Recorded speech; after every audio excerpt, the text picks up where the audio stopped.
नमस्ते, यहाँहरूलाई स्वागत छ एम स्टारको ग्राउन्ड प्रोग्राम कार्यक्रममा। आज चाहिँ हामी बलरा नगरपालिकाबाट उम्मेदवार माओवादी केन्द्रबाट उम्मेदवार जनाउनु भएको छ रामशंकर प्रसाद कुशवाहाज्यू। उहाँसँग हामी कुराकानी गर्नेछौँ र उहाँले किन चाहिँ उम्मेदवारी जनाउनु भएको छ, के का लागि, के मकसदले यो राजनीतिकमा छिर्नुको उहाँको मकसदै के थियो, हामी त्यो विषयवस्तु लिएर उहाँसँग कुराकानी गर्न गइरहेको छु। सबैभन्दा पहिला उहाँलाई स्वागत गर्न चाहन्छु। हजुर, यहाँलाई स्वागत छ। धन्यवाद, नमस्कार। यहाँको परिचय? मेरो नाम रामशंकर प्रसाद कुशवाहा। हजुर। घर भयो हाम्रो बलरा नगरपालिका वडा नम्बर 10 सुदामा। हजुर।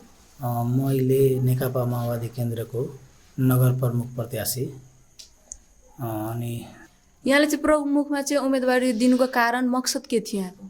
सबैभन्दा पहिला कि हाम्रो यो जुन नगरपालिका छ एकदमै अब सर्लाही जिल्लाकै दुर्गम क्षेत्रहरूमध्ये पनि एउटा पर्छन् र यो गत स्थानीय जुन 74को स्थानीय चुनाव हुँदा पनि देशको व्यवस्था परिवर्तन भयो, तर यो हाम्रो बलरा नगरपालिकाको अवस्थामा कुनै पनि सुधार भएको छैन। सम्पूर्ण अधिकार स्थानीय तहमा आउँदा पनि यो 5 सालको अवधिमा यहाँका जनताहरूले जुन स्थानीय तह मार्फत लिनुपर्ने जुन सेवाहरू थियो, जुन विकासका पूर्वाधारका कुराहरू थियो, त्यसमा कुनै पनि मान्छेको जुन विकासको सूचक हुन्छ त्यो माथि कसरी उकास्ने भन्ने कुरा यहाँ स्थानीय सरकारले गर्नु पर्थ्यो। तर जनताको जुन आधारभूत आवश्यकताहरू या आधारभूत विकासका जुन मापदण्डहरू छन् त्यो पनि यो 5 सालमा पुरा नभएको कारणले अब जनताको सेवा गर्नु पर्यो। अब जनताको सेवा यो स्थानीय तहमा आएपछि मात्रै गर्न सकिन्छ। अरू क्षेत्रमा बसेर यहाँ स्थानीय सरकारले दिएको जुन अधिकारहरू छ, यहाँका नगर प्रमुख जुन बन्नुभयो उहाँले जनताको अधिकार जनतासम्म, अब यहाँ हाम्रो देशले गाउँ गाउँमा सिंहदरबार हामी पुगाउँदैछौँ, तर गाउँ गाउँमा सिंहदरबारको सट्टा हाम्रो नगरपालिकामा राजदरबार नै आएको हामी महसुस गर्यौँ। त्यही भएर यहाँका जनताहरूलाई हामी सिंहदरबारकै अनुभूति गराउँ भनेर, अब सेवा दिउँ भनेर यो राजनीतिकमा आएको हो। हजुर, त्योभन्दा पहिला शिक्षक प्रिन्सिपलको रूपमा पनि हुनुहुन्थ्यो, त्यो माध्यमबाट पनि त हामीले सेवा दिन सकिन्थ्यो नि त, नगरवासीलाई देशवासीलाई सेवा दिन सकिन्थ्यो। यो राजनीतिक नै रोज्नुपर्ने मुख्य कारण के थियो? स्वाभाविक कुरा हो, कुनै पनि क्षेत्रमा हुँदाखेरि जनतालाई त सेवा गर्न सकिन्छ, तर अब हामी अब शिक्षक पेसामै हुँदाखेरि कुनै एउटा पार्टिकुलर स्कुल या कुनै एउटा गाउँको हामी अब बालबालिकाहरूलाई या त्यहाँका समुदायलाई हामी शिक्षित बनाउन सक्थ्यौँ। तर जुन हाम्रो स्थानीय तह नगरपालिका छ त्यो नगरपालिकाको समुचित विकास त्यहाँ बसेर गर्न सकिँदैन थियो। त्यही भएर अब यही नगरपालिकामा बसेर सम्पूर्ण जनताको समुचित विकास, शिक्षाको विकास, स्वास्थ्यको विकास, यहाँ रोजगारका कुरा अनि हाम्रो सामाजिक न्यायका कुरा अब यहाँ यही स्थानीय तहको प्रमुख हुँदाखेरि गर्न सकिन्छ। जुन व्यवस्था अहिलेको स्थानीय सरकार ल्याएको छ त्यो ठाउँमा धेरै हदसम्म यहाँका जनताहरूलाई सेवा दिन सकिन्छ भन्ने मनसायले यो आगामी 5 वर्षमा यहाँको नगरमा के कस्ता विकासहरू भयो? यो 2074को चुनावपछि जुन स्थानीय सरकारको मर्म र स्थानीय सरकारले एउटा परिकल्पना गरेको जुन विकासका कुराहरू थियो त्यो हाम्रो नगरपालिकामा भएको जस्तो मलाई लाग्दैन। किनभने यहाँको शिक्षाको स्तर, स्वास्थ्यको स्तर या युवाहरूलाई रोजगारीको या स्वरोजगार बनाउने कुरा या यही बलरा नगरपालिकाको जुन हाम्रो 11वटा वार्डहरू छन् त्यो वार्डमा पनि सामाजिक न्यायका कुराहरू हुनु पर्थ्यो। यहाँ लैङ्गिक हिंसाको कुराहरू भयो, यहाँ युवाहरूलाई जसरी बेरोजगार बसेको छ त्यसको व्यवस्थापनको कुरा हुनु पर्थ्यो। यहाँ अब विभिन्न समुदायहरूप्रति अब जातिगत विभेदका कुराहरू छन्, त्यो अहिले यो 5 वर्षमा त्यसलाई न्यूनीकरण गर्नु पर्थ्यो, तर त्यो हुन सकेको छैन। त्यसैले यहाँ एउटै कुरा बढीभन्दा बढी फोकस के गरेको छ यो 5 वर्षको अवधिमा कि बाटो बनाऊ। त्यो बाटो बनाउनु मात्रै विकास होइन, जनताको विकासको सबैभन्दा मूल प्रवाह भनेको हामी शिक्षा र स्वास्थ्यलाई बढी लिन्छौँ। अरू कुराहरू पनि छ विकासको कुराहरू, तर शिक्षा र स्वास्थ्यमा यो 5 वर्षमा शून्य नै विकास भन्नु पर्यो। एउटा पनि वार्डमा अब माध्यमिक विद्यालयहरू सञ्चालन पहिलाको 5 वर्ष पहिला जुन वार्डमा माध्यमिक विद्यालय सञ्चालन थियो त्यो त्यतिकै छ। त्यसलाई स्तरोन्नति गर्न सक्नु भएको छैन हाम्रो मेयर साहबज्यूले। अनि हाम्रो यहाँ 11वटा वडा छ। त्यो वडाहरूमा अब अधिसङ्ख्यक वडामा प्राथमिक विद्यालय छ, तर एउटै वार्डमा कमसे कम 1500-2000 भन्दा बढी बालबालिकाहरू यो शिक्षाप्रति आकर्षित छन्, जसको लागि आजको दिनमा पनि अब 3 किलोमिटर 4 किलोमिटर टाढा विद्यार्थीहरूलाई पढ्न जानुपर्छ। तर स्थानीय सरकारले सोच दिएको भए हाम्रो प्रत्येक वडामा एउटा माध्यमिक विद्यालय हुन्थ्यो र त्यो विद्यालयलाई व्यवस्थित गरेर बालबालिकालाई शिक्षाको जुन मूल प्रवाह छ त्यसमा अब गुणस्तरीय शिक्षा दिन सकिन्थ्यो।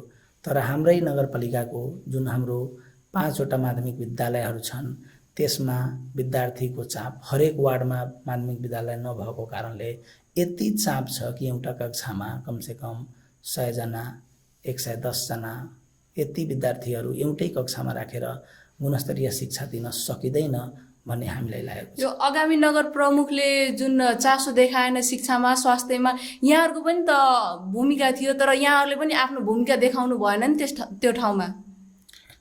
यहाँ कुरा गर्नुपर्दा त भूमिकाको कुरा यहाँका जनताले पटक पटक यो नगर प्रमुखलाई अब चौतर्फी विकासको लागि शिक्षा, स्वास्थ्य, कृषि यो सम्पूर्ण क्षेत्रमा जोड दिनुपर्छ भन्दाखेरि पनि अब हाम्रो जनताहरूले चुनेको नगर प्रमुख एउटा सेवक नभएर हामीले शासककै रूपमा अब हामी महसुस गर्यौं।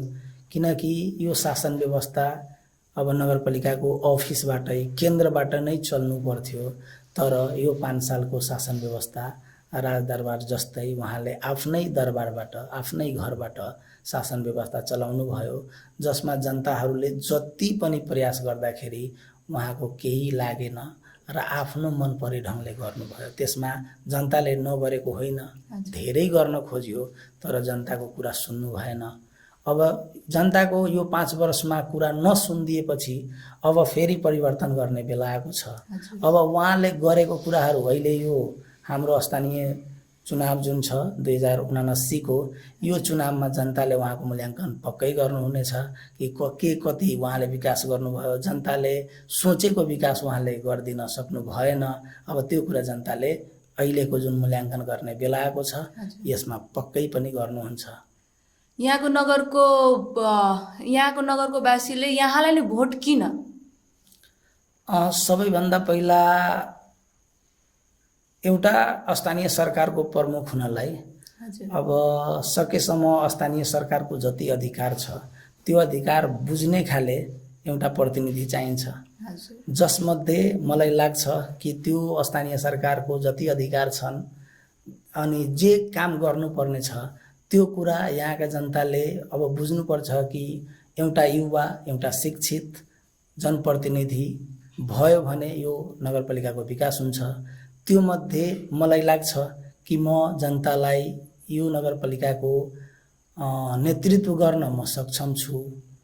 अनि त्यो अनुसार बुझाउनको लागि मैले आफ्नो संकल्प प्रस्तावहरू छन्, त्यो प्रस्तावहरू पनि हामी जनतामाझ लगेका छौं।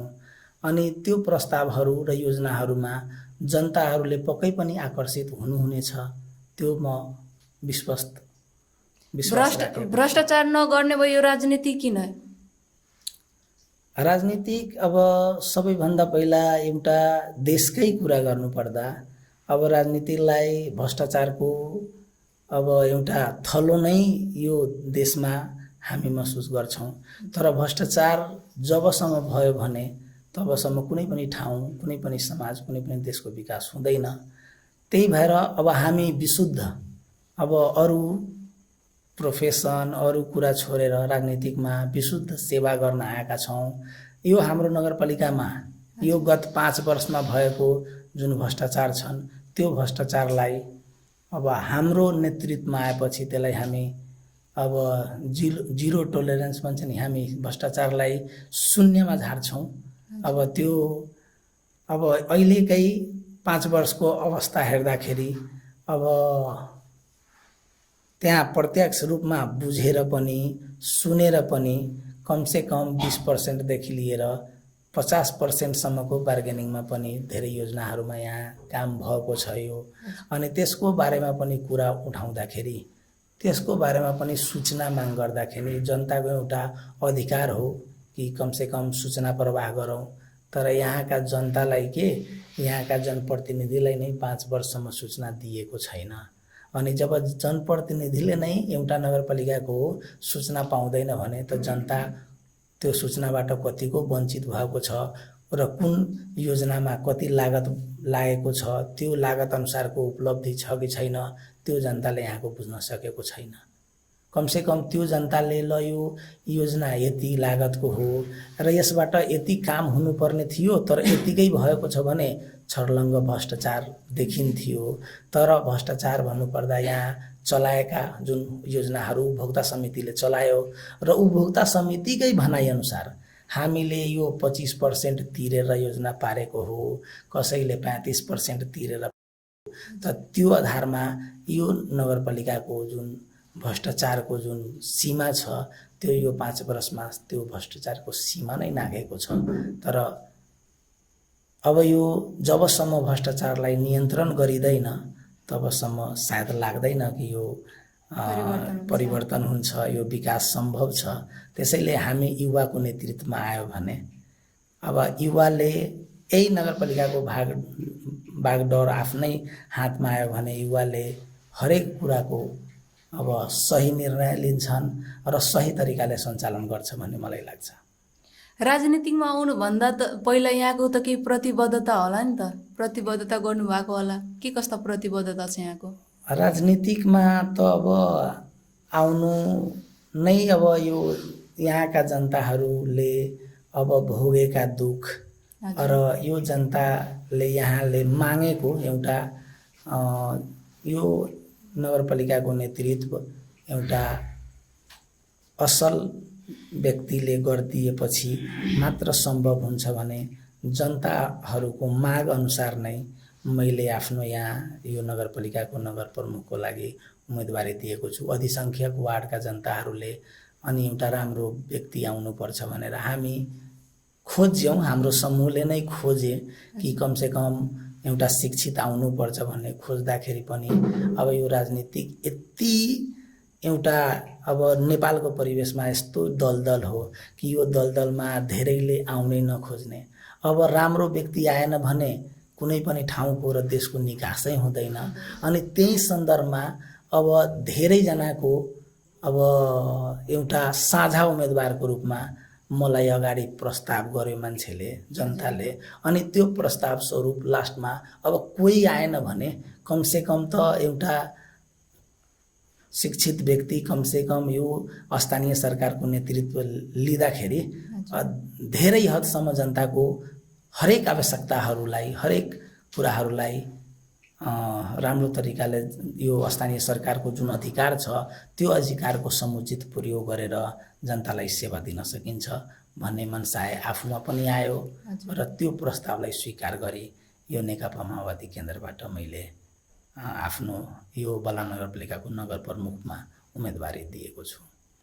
हजुर, यहाँलाई धेरै धेरै धन्यवाद छ। यहाँले आफ्नो यति व्यस्तताको कारणले पनि हामीलाई आफ्नो महत्त्वपूर्ण समय दिनुभएकोमा ल हजुरलाई पनि धेरै धेरै धन्यवाद कि कमसेकम यो स्थानीय चुनावको बेलामा एउटा आफ्नो यो बलरा नगरपालिकाको बलरावासीहरूलाई आफ्नो भिजन, आफ्नो कुरा राख्नको लागि तपाईँले यतिको समय दिएर हामीलाई अब बलरा नगरपालिकाको जनताले अब एउटा उम्मेदवारको के भिजन छ, के सोच छ, कमसेकम त्यो सुन्न सक्ने, त्यहाँसम्म पुर्याउन सक्ने तपाईँ माध्यमको रूपमा आउनुभयो। त्यसैले तपाईँहरूको सम्पूर्ण टिमलाई धेरै धेरै धन्यवाद।